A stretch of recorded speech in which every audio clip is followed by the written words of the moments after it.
有人話歷史係教科書上面嘅文字，但對我而言，歷史係燭影同埋紅籌嘅交織，亦係婆婆掌心傳來嘅嗰份溫度。呢堂身邊嘅歷史課教我哋點樣喺鬧市之中守住一份匠心，睇住台上演員嘅一舉手一投足。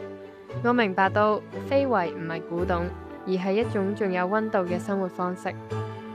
聽住長輩嘅笑聲，我先發現歷史從來都唔遙遠，佢係長輩嘅記憶，係血液裏面嘅共鳴，亦都係我哋歷史長河中唯一可以緊緊握住嘅依託同連接嘅紐帶。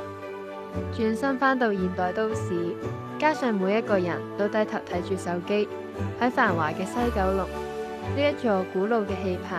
依然豎立。佢提醒我哋喺追趕時代巨輪嘅同時，都唔記得轉頭望下我哋嘅根。非遺生火，我哋用 AI 重塑光影，係為咗等呢一份美繼續喺下一代嘅心中閃耀。